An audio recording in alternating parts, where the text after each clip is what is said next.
Channel Ranjan study centre, आप सभी का हमारे चैनल पर स्वागत है।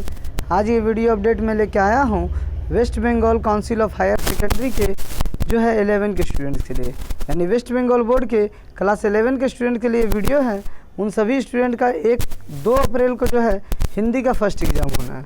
तो हिंदी में 10 नंबर का इंपॉर्टेंट सेक्शन आता है व्याकरण का, यानी हिंदी ग्रामर का। तो उसका डिस्कशन आज के वीडियो में करूँगा, तो वीडियो को अंत तक देखिएगा, सब्सक्राइब और शेयर कीजिएगा। तो जैसा कि देख सकते हैं आप लोग कि व्याकरण में आप लोगों का 6 सेक्शंस पढ़ने हैं क्लास 11 के लिए। पहला है आप लोगों का 1 नंबर में उपसर्ग पृथक कीजिए। तो उपसर्ग में करना क्या होता है कि कोई भी एक शब्द दिया है तो उस शब्द का पहला अक्षर या दूसरा अक्षर अलग करना है, यानी कि सामने से कोई भी किसी भी शब्द के सामने से जो चीज़ अलग करते हैं उसे हम लोग उपसर्ग कहते हैं। दूसरा है वचन बदलिए। वचन आप लोगों ने बचपन में भी पढ़ा होगा, एक वचन बहुवचन, यानी कि जैसे कि मान लीजिए किसी चीज़ में दिया है, जैसे कि मान लीजिए आप लोग समझ सकते हैं किताबें दिया हुआ है क्वेश्चन में, तो किताबें मतलब बहुत सारा किताबें हो गया, तो उसका सिर्फ लिख देना है किताब। मान लीजिए क्वेश्चन में दिया है बच्चा, तो बच्चा का लिखना है बच्चे या बच्चों, यानी कि एक को अनेक को एक करना ही वचन कहलाता है। तीसरा हो गया वाक्य प्रयोग द्वारा लिंग निर्धारित कीजिए। तो वाक्य का प्रयोग द्वारा लिंग निर्धारित कीजिए। तो लिंग जो है यहाँ पे 2 प्रकार का होगा, एक स्त्रीलिंग और एक पुल्लिंग। जैसे कि मान लीजिए कोई आप लोगों को क्वेश्चन दिया, जैसे कि रेलगाड़ी, आप लोगों को शब्द दिया होगा रेलगाड़ी, तो सबसे पहले इसका एक वाक्य बनाइएगा कि रेलगाड़ी छूट गई या रेलगाड़ी चल रही है। उसके बाद ब्रैकेट में लिखना है कि ये स्त्रीलिंग है या पुल्लिंग है।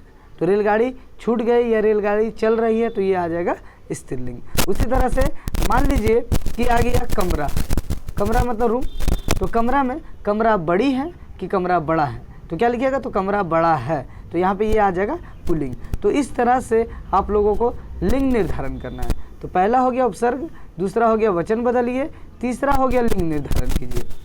चौथा है आप लोगों का वाक्य परिवर्तन। तो वाक्य जो है आप लोगों ने पढ़ा होगा कि वाक्य सरल वाक्य, संयुक्त वाक्य और मिश्र वाक्य, उसके बाद प्रश्नवाचक वाक्य आते हैं, निषेधवाचक वाक्य आते हैं। तो वाक्य के बारे में यहाँ पे परिवर्तन करना होगा।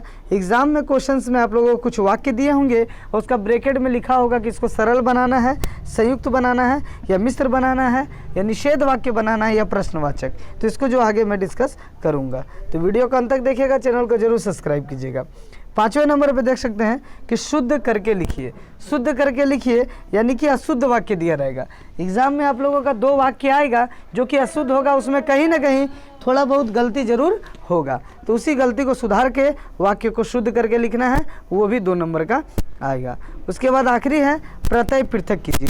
प्रत्यय अलग कीजिए, यानी कि किसी भी शब्द के पीछे वाले हिस्से को अलग करना है। जैसे आप लोगों का एक शब्द दिया है, मान लीजिए दुकानदार, तो दुकानदार में जो पीछे वाला दार है वो दार को अलग करना है। मान लीजिए आप लोगों को और भी कोई जैसे कि वर्ड दिया है तमीज़दार, तो तमीज़दार में दार को अलग करेंगे। जैसे आर्थिक, तो आर्थिक अगर दिया है तो उसमें इक अलग होगा और अर्थ अलग हो जाएगा, यानी कि प्रत्यय में पीछे वाले शब्द को अलग करते हैं।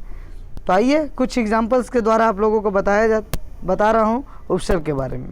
जैसे कि यहाँ पे देख सकते हैं उपसर्ग में कुछ शब्द, पहला है बेकाम। मान लीजिए पहला है शब्द बेकाम, बेकाम में बे अलग हो गया, बेकार में बे अलग हो गया। उपकार में उप को अलग कर दिए, ये उपसर्ग है। अपमान में अप को अलग कर दिए, कबीर में क को अलग कर दिए, यानी कि ऐसे अलग करेंगे उपसर्ग को सामने वाला जिसका कि पीछे वाला का कोई अर्थ निकलना चाहिए। उसके बाद आप लोग वचन देख सकते हैं। वचन में क्या दिया हुआ है, मान लीजिए दिया हुआ है यहाँ पे देखिए किताब दिया हुआ, तो किताब को कर दिया गया है किताबें। कलमे का कलम, पुस्तक का पुस्तकें, सीढ़ियाँ का सीढ़ी, नदियाँ का नदी, यानी कि आप लोगों को वचन में एक को अनेक और अनेक को एक करना है। अगला है वाक्य प्रयोग द्वारा लिंग निर्धारित कीजिए। यहाँ पे शब्द दिया है कमरा, तो कमरा बड़ा है, तो ये कौन सा लिंग है, तो यहाँ पे देख सकते हैं कि क्या है, कि पुल्लिंग है। कमरा बड़ा है तो क्या कौन सा है, तो पुल्लिंग है, कमरा बड़ा। फिर अगला देख सकते हैं नींद, तो नींद आ रही है, तो ये स्त्रीलिंग हो गया। उसी तरह से ट्रेन, तो ट्रेन छूट गई, तो ये क्या हो गया, स्त्रीलिंग हो गया। तो इसी तरह का वाक्य आप लोगों को, जैसे चक्की चल रही है तो स्त्रीलिंग, तो इस तरह का जो है लिंग निर्धारण करना है। उसके बाद है वाक्य परिवर्तन। तो वाक्य परिवर्तन में आप लोगों को कुछ चीज़ जानना होगा कि सरल वाक्य तो सिंपल लिखाता है, लेकिन मिश्र वाक्य में जो प्रयोग होता है वो आप लोग देख सकते हैं कि मिश्र वाक्य में हम लोग जो, पर, की, वह और कॉमा लगाते हैं।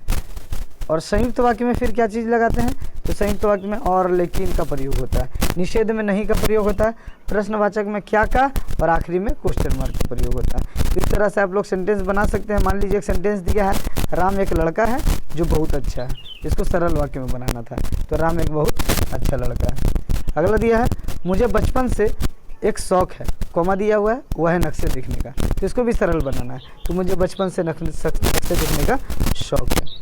अगला देख सकते हैं, मैं मरकर बोल रहा हूँ, इसका ब्रैकेट में या मिश्र वाक्य, यानी कि मैं मरकर बोल रहा हूँ, इसको बनाना मिश्र वाक्य। तो मैं बोल रहा हूँ पर मरकर। तो इस तरह से वाक्य आप लोग बनाएंगे। अगला देख सकते हैं आप लोग, प्रत्यय। प्रत्यय यानी कि शब्द के पीछे वाले हिस्से को अलग करना है। जैसे शीतलता, तो शीतलता में ता अलग हो गया। ईमानदारी, तो ईमानदारी में दारी अलग हो गया। नगरीय, तो नगर का कोई अर्थ होता है, लास्ट में ये नगरीय हो गया। तो उसी तरह सभ्यता, सभ्यता में सभ्य कोई इंसान होता है, सभ्य होता है, अच्छा होता है, तो सभ्य और ता अलग हो गया। दिनों, तो दिन और उसमें ओ। टालता, तो यहाँ पे ता।